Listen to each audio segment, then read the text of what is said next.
Welcome to the 80/20 show presented by your host, Jason Yee.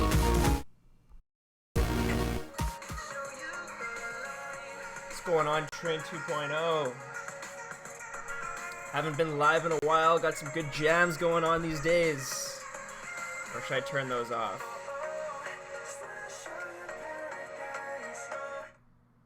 Alright, let's get chatting today. Player identity. My name is Jason Yee. This is Train 2.0.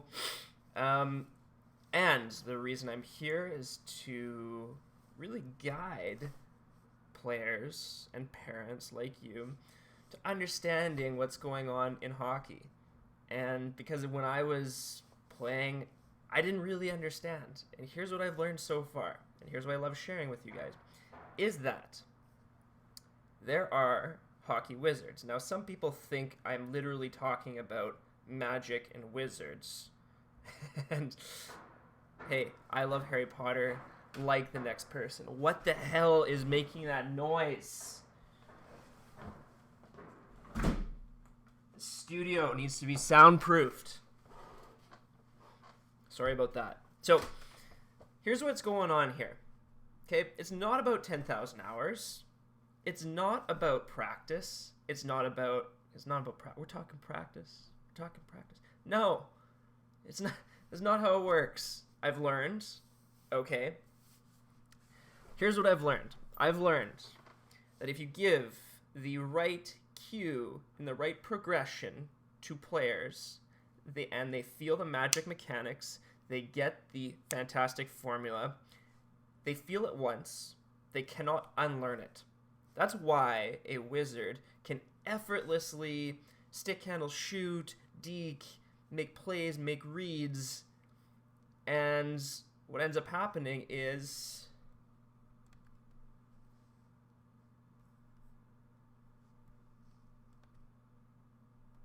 that I don't really remember what I was saying here. Someone prompt me here.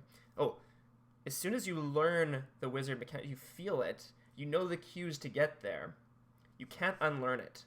You can't unfeel it. You can't unsee it.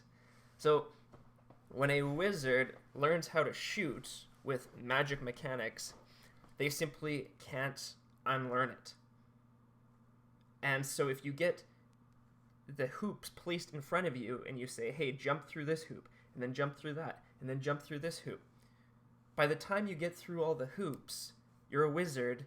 And guess what? Because you know how it feels, the magic mechanics feels, you can't unlearn it. You can't. So that's why you've got players who have the same amount of practice time as other players and are way better, right?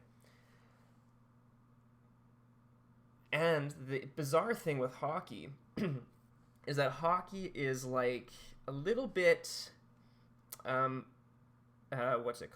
counterintuitive. So what is the magic mechanic might actually be something strange that is not commonly taught or commonly understood. It might seem counterintuitive, much like pushing with your heels versus pushing with your toes. It looks like, and it's intuitive to want to push with your toes, but that's the opposite of how the wizards are doing it. This is very, very, very, very, very, very clear. So once you feel these things, you can't unfeel them, and you simply jump through the hoop again, again, and again. And so that's what's happening here. Now, today I want to talk about player identity because I've been receiving some questions, and we've actually got a pretty cool video coming out. And the question I got was, why am I not a dominant player on my team, even if I have the best skills? Okay, I'm going to walk you through a process to create your player identity. Okay, here's what it is. This is my first version of it, of course. So, as usual, I'm saying it might be wrong and it might be crap. Give me your feedback, and then we'll adjust it, and then we'll make it better. That's the best part of being online, is rapid feedback, rapid testing, something that no one else has been able to do because the internet wasn't where it was Now it is where it is. Something that a lot of coaches have too much ego, too much pride to say, hey, I might be wrong and an idiot, right? And I need better feedback. So here it is. Let's start with how to learn hockey sense. As I've said before, your brain is a linking machine. If you think of beach and waves, I meant to say, if you're thinking of sand and waves, you're probably thinking beach or ocean. If I say the great one, boom, you think what? Wayne Gretzky, right? If I say Sidney Crosby, you might think Sid the Kid, right? If I say Mike Babcock, you might think Jason Yee. I'm just kidding. But whatever you link things to, that's what our brain does really, really, really, really well. So I think iPhone, you get Apple. Oh, the logo's not there. Your brain links. So the best way to learn hockey sense, unless you've kind of learned it like a wizard, is to create if-then statements. So if-then statements are allow you to link things in your head. So if I see this situation, then I do that. Here are a few simple ones.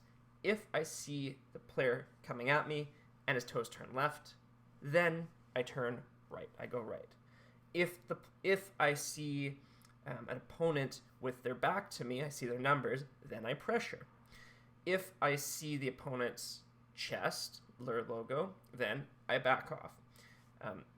If my teammate is open, and that means there's no one around him, then I pass him the puck. If I'm not open, I put my stick in the air, then I put my stick in the air. So there's a whole bunch of hockey is if-then, right? And really what happens is the Wizards, the if is like a dance pattern, right? Literally like a dance pattern, right? Like step left, step right, twirl, right? One step and then the next. One and the next. And then the dance moves are like your decision, right? So the Wizards, they recognize more dance patterns and they link them to the right dance move.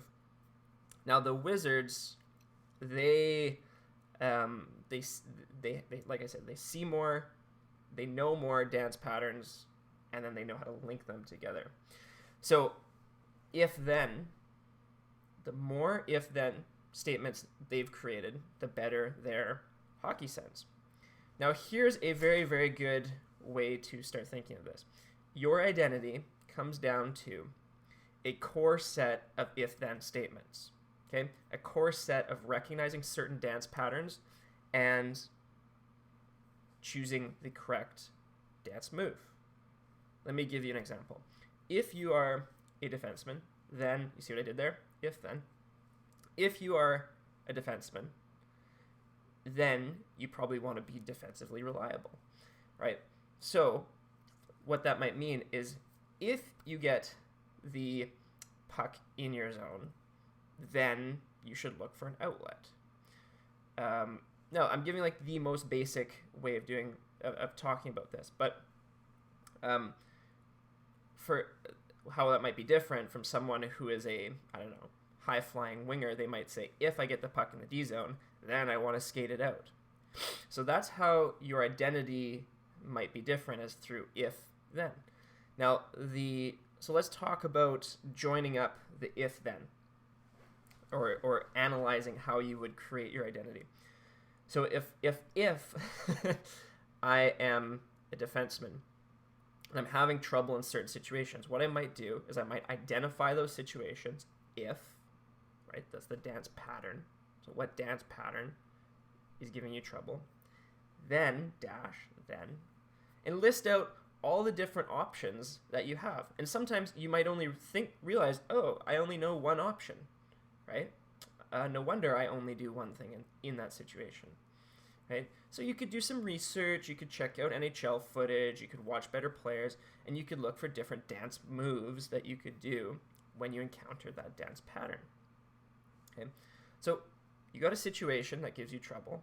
let's say it's getting the puck on the half wall in your zone. Okay, if I get the puck on the half wall, then I chip it out. That's like most people's if then, right? But if you look a little closer and you watch Wizards, there's like a whole bunch of different dance moves you can do after you recognize the pattern of receiving the puck on the wall. So you might realize that there's a pattern of sealing the puck on the wall. It might be one where you hit your centerman. It might be one where you fake. There might be another one where you cut back. There might be one where you chip the puck out, like we said. Might be one where you throw backhand sauce across everyone and land it directly on someone's stick. Hopefully your teammate. So then you realize, oh, I've got a whole list of dance moves I can execute. Now what you should do is you should kind of circle the one that's best, right? And by best, I mean you're most likely to execute it, and it's most likely going to put your team at an advantage. And then you're going to put a star by the one that you do most often, right? And if they're different, then there's some work to do, right? You have to, differently identify the situations. Now let's get into that. Okay. Here's what I do with players when we're talking about the if-then scenario. Let's say on the half wall. Okay, we say if you're getting the puck on the half wall, then what do you do? And the person says, well, I don't know, hit the centerman. And you say, well, that's great, but like there might be a further distinction we need to create. So if you are getting the puck on the half wall and you have pressure, then what do you do? So that makes it a little bit more specific, and that allows you to pre-program your dance move into the dance pattern. So now you kind of write down the different if things that might occur, the different dance patterns that might occur. And at some point, you're going to realize, okay, there's really only 3 dance patterns that might occur when I get the puck on the half wall, right? So, there's me under pressure, me with medium pressure, or no pressure. And in each of those situations, what is the then statement that I should be linking to it? So if I get the wall on the half wall, or the puck on the wall under pressure, then I should probably seal it and wait for support. If I get the puck and there's medium pressure, then I should probably look to make a pass or skate it. Or if I get the puck and there is no pressure, then I should look to make a pass or skate it. So you create these if-then scenarios, and then you can get ever more precise, but you don't have to get super precise, because really once you get to a certain point, there's really only 3-4 patterns in any situation. So when I talk about constructing an identity, and I've done this with a number of players who are very unclear on what they have to do. And so one player is a defenseman. He said, hey, I've got one coach telling me literally to skate the puck all the time. And then I got the other coach telling me I need to move the puck fast. And then I've got another scout telling me they want to see my offensive side or whatever. And I was like, oh, okay, well, so you sound confused. And he's like, yes, I'm very confused. And I said, well, it sounds like you need to create your identity. And really what it came down to was a core set of if-then statements. I said, what kind of a player do you want to be? Or what kind of a defenseman do you want to be? And I knew his skill set. And he said, I want to be a two-way puck-moving defenseman. And I said, great. Okay, what would make you a two-way puck-moving defenseman? And he says, well, it would be, if I move the puck when I have an opportunity, and if I pass the puck quickly when I don't. But I'm confused on how to put that together in my head. So what I walked him through the process was I said, okay, well, if you get the puck and there's no pressure and there's no one open, then what should you do, right? And he said, well, then I should probably skate it, right? I said, okay, cool. If you get the puck and you're under pressure, then what should you do? And there's a pass option. He said, then I should pass the puck. I said, okay, cool. If you get the puck and there's a pass open right away, then what should you do? He said, well, I should pass the puck. So there was really only about 4 if-then statements that he needed to create his identity as a puck-moving two-way defenseman. And it was really like four situations, if-then statements that he required to create his identity as a player. And as soon as he did that, he understood where the coach's feedback was coming from. He was very clear. He understood, and he was, because he was clear, he was playing really, really well. And that kind of wraps up the identity part. But I want to go on a different tangent here, which is that friggin' show this to coaches, drone coaches, who think that lack of clarity is a good thing. The research shows very, very clearly a very, extremely strong link between clarity and performance. Okay? Show this to a drone coach, please. Don't actually. That's not good. It's not a good idea. But if you're a coach watching, please understand that no player does well with lack of clarity. I'm going to crank up the volume here because I realized it was low. Sorry for that, guys. Adjust your volumes accordingly. So clarity leads to what was the there's literally like a studied relationship between like clear communication. Oh, that's what it is. It's if you have clear goals, or clear definition of your goals, that leads to higher self-efficacy, meaning confidence, and then higher self-efficacy leads to better performance, obviously. Right? So when you make things unclear for a player, they have low self-confidence, low self-efficacy, because they don't know what the hell they're doing right or wrong, and then they suck. So these coaches who are like, oh, let's keep these players on their toes. No, don't keep them on their toes. Be very clear. And I think it was a Joel Quenneville quote or interview, which was just simply that he was saying during the Stanley Cup playoffs, or no, it was with Brent Seabrook talking about Coach Q, saying that during the playoffs, everything was the same. Not because they were trying to be anal or overly militaristic, but because they wanted the players to be clear on what the expectations were. And I mean, everything was the same in terms of the scheduling, the meals, everything. Boom, boom, boom, boom, boom. And we could talk about other reasons why that might be the case. But, yeah, so basically clarity leads to confidence. It's a pretty clear distinction. So coaches, please be clear with your players. And players, if you're unclear, get clarity.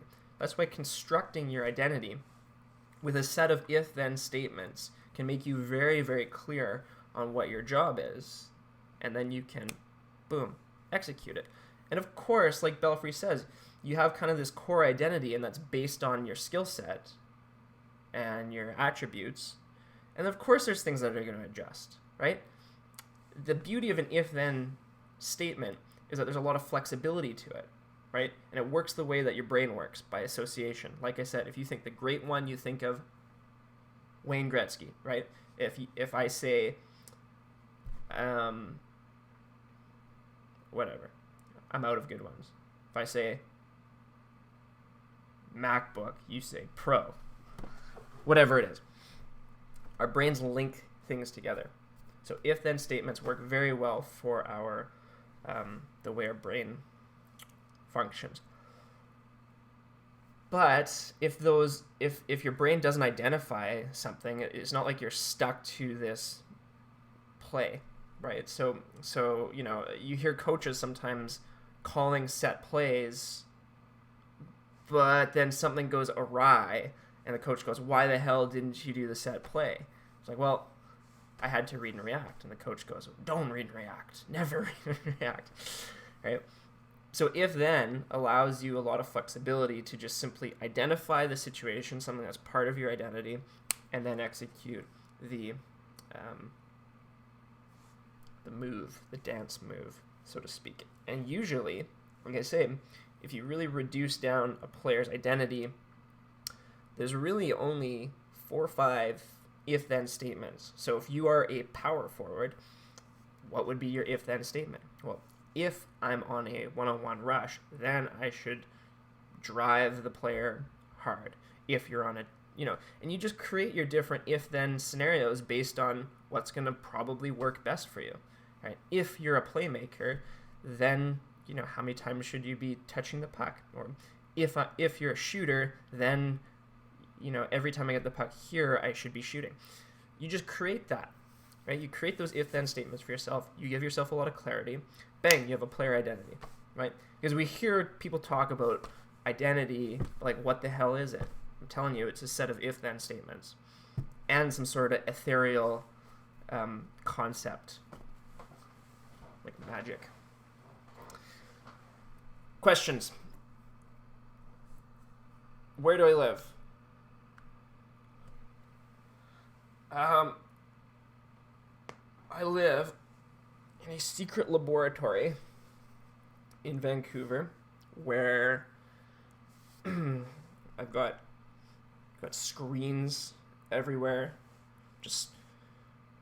I've got this the Microsoft HoloLens, and I'm doing like the Minority Report.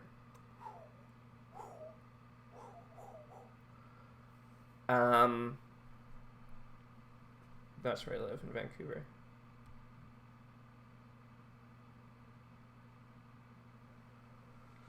Wizards are maybe real. You never know.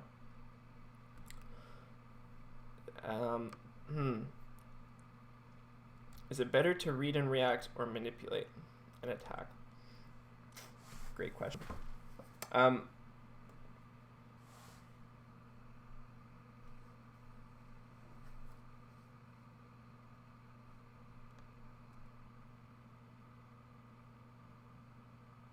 Okay.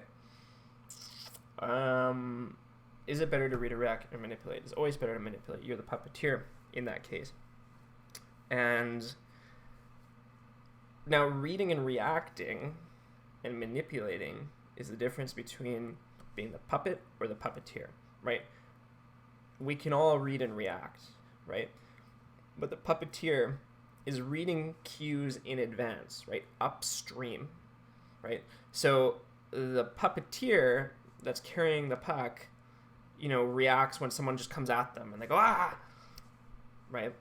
The puppeteer read 2 steps in advance and saw that the person's weight shifted and was about to lunge at them. And then they've moved. Now that guy's out of position, you're around them, you manipulated your puppeteer. So it's better to do that.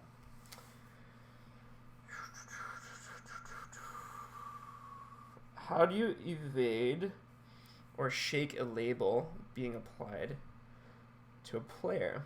Well, I would say, yeah, so that's a really tricky thing. We're going to go deep here because very interesting scenario occurred. Which was very, very interesting. I was watching a tryouts, and I'm not going to get into depth on how deep I was there, but let's just say there was some sort of objective measurement which suggested that a certain player was literally the best player in camp. The player was an ethnic player and had a health issue, like nothing serious, but just some sort of consideration. And the player clearly dominated the entire camp. Every coach I talked to at the camp, I said to them, hey, what do you think of so-and-so? And they said, oh, he won't be able to keep up once league play starts. And I'm kind of scratching my head because I'm looking at the player and he's clearly dominating the whole camp. Skating, decision-making, shooting, passing. And so I'm kind of just confused. And then I talked to another player or coach. They said the same thing. Oh, he won't be able to keep up when the league play comes. I'm going, I don't think so. I think he'll be able to keep up. Anyway, interestingly, they made this assessment, and the season goes on. The kid like semi makes the team, but then as the season goes on, he got screwed over more and more and more and got bumped back and back and back in the rotation. And the coaches, I saw them at Christmas time, and they said, yeah. I said, well, how's so-and-so doing? They said, just can't keep up with the skating. And I thought, like, that's not the world I was living in. What's happening here? This is confirmation bias, right? Confirmation bias is that as soon as you see evidence of something, you think that you look for evidence that supports it and reject evidence that doesn't deal with it. Now, or that doesn't confirm it. Now, here's the thing. You can't tell if you are in confirmation bias at all times, right? That's why I do my best to suggest that my instructions might be very wrong, and they might need, and my cues and blah, blah, blah, and they might need constant adjustment and tweaks. And then I never really know if I'm in confirmation bias or not. But I do take measures to be objective. Now, why was I going all over with this? Because every coach is in confirmation bias mode all the time, whether you know it or not. So you have to now kind of get in behind that. Now, if you just go up to the coach and say, hey, look at this, literally they will reject any evidence saying that this player is what I think they are and confirm their own bias. And this especially happens with drone coaches who have an ego to defend.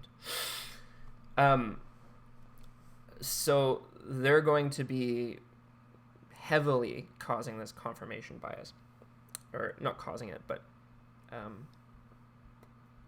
susceptible to it. So how do you then get rid of the confirmation bias? You can't. The funny thing is, you can't do it through the normal ways of convincing a coach. You can't work harder. You can't try harder, and you can't even really perform better. You have to kind of create the illusion from the coach's standpoint that you've changed, or the player has changed. And if it's detectable to the coach, it's out the window. It has to be some sort of, behind higher level thinking.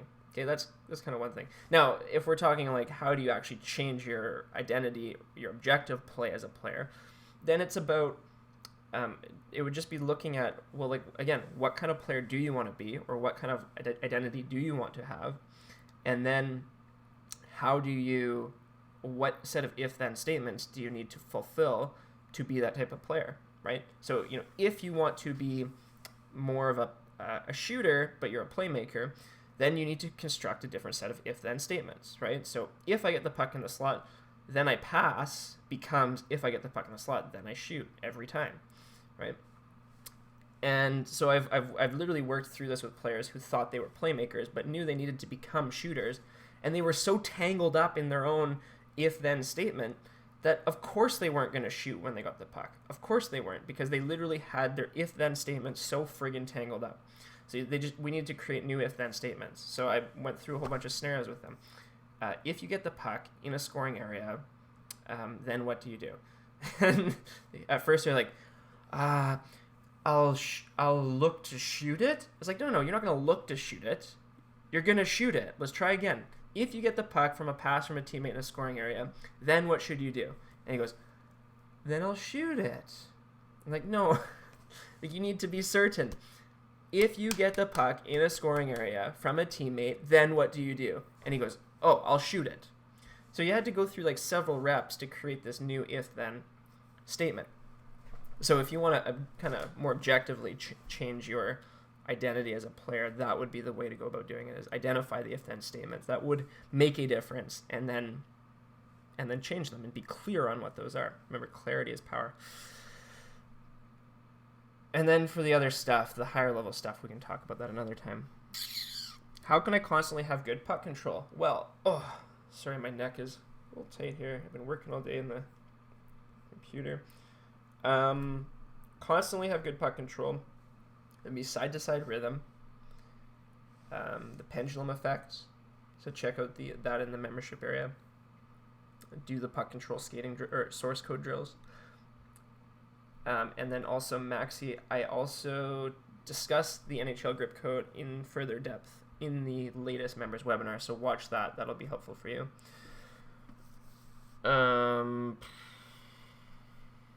Is it ever good to rim the puck? Sometimes I've even seen the greatest defenseman do it. Okay, so when you're rimming the puck, the purpose... Well, here's where it's a problem. If you're under pressure and you rim the puck directly to the other team, that's not a good idea. Okay, now if your teammate's under pressure and then you rim the puck to him, it's also not a good idea. Reason being, you don't want to give the puck to the other team, one. And two, rimming the puck is hard to get off the boards for your teammate. So when you'd want to rim the puck is if you're confident you can clear it, for one thing. Two would be if your teammate is under, let's say, less pressure than you, and you have no other options, then you'd want to rim it. But what is a better play is something Daryl Belfry will call it a punt, which is where you put the puck in a 50-50 scenario for your team to win it, right? But it would be off the boards. So it would be like put the puck in a 50-50 scenario for your team to win it. And that might be a soft punt, not hard rim, but into an area where your team can go win a battle.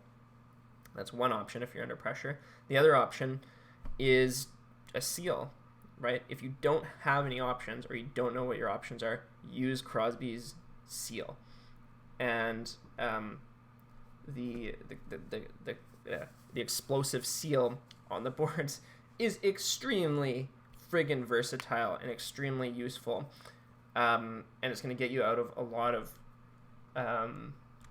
hot messes.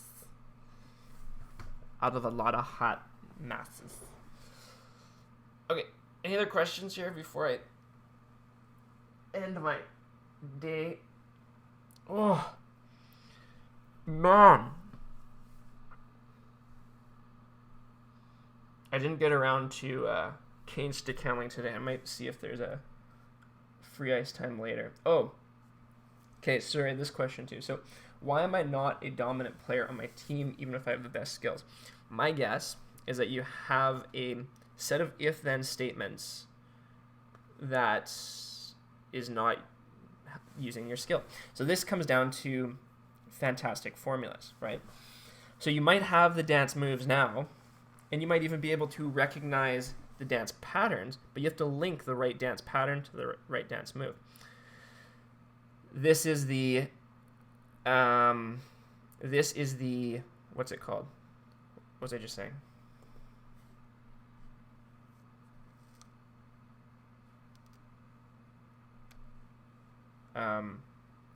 Oh yeah, this is like fantastic formulas, the magic formulas. So like all I've done with the formulas, like McDavid drive wide, is essentially created an if-then statement for how to drive wide, right? If you get the puck and you see an opportunity to drive wide, then take a few steps into the middle, get in between the dots, then cross over out, and then cross over towards the defenseman, crossing your feet.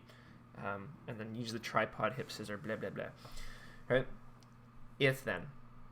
So if you're not, quote unquote, a dominant player on your team, there might be a core set of if-then statements or a core set of decisions that you're consistently not making, that other players are making. So maybe it's, if you get the puck, on the half wall, then you do you do a Crosby push to the middle, and that gets you into a scoring area. And if the scoring area is open, then I'm going to shoot. And if it's not open, then I'm going to pass or curl down or whatever. So you just create these you might even just watch the dominant players on your team and say to them, hey, or you don't even have to say anything to them. Watch, what is their if-then statement? If this happens, then what do they do? and then break it down and then say, if I'm in that situation, then what do I do? And then just create a new if then for yourself. So if you have the skill, then creating the new if then for yourself, right, is going to be very easy to do. You just have to create the clear link.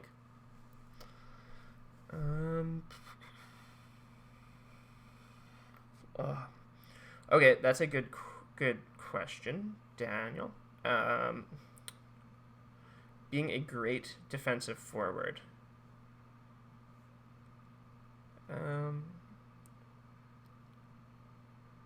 So really, like, being a great defensive, I don't really know what like the term defensive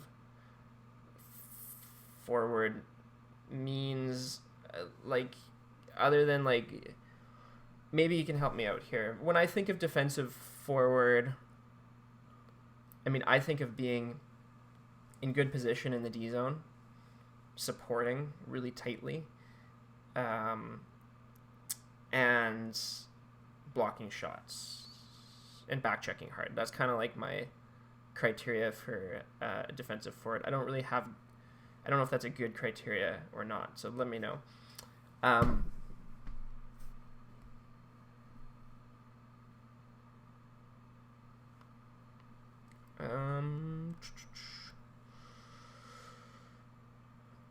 So yeah, maybe help me out with that. Now, getting more passes rather than getting them yourself is usually actually about slowing down and finding different pass lanes.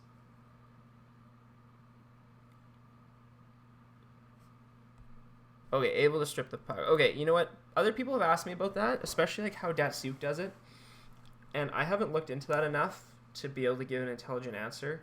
So let me look into that a bit more and expect it to kind of pop up maybe on a live broadcast or members webinar in the next little bit. But let me know your thoughts on what allows him to strip pucks, because he does it uncannily well. So there must be something like that. Yeah. Okay. That's a better definition. Okay, now that I have that definition, I'll do a bit of digging and look into that. I don't really know.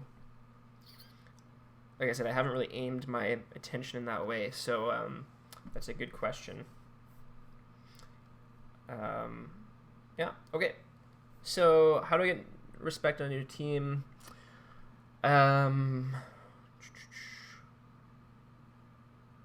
That's a question for next time, Maxi, and actually more for the members webinar. So yeah, thanks for watching today, guys. See you next time.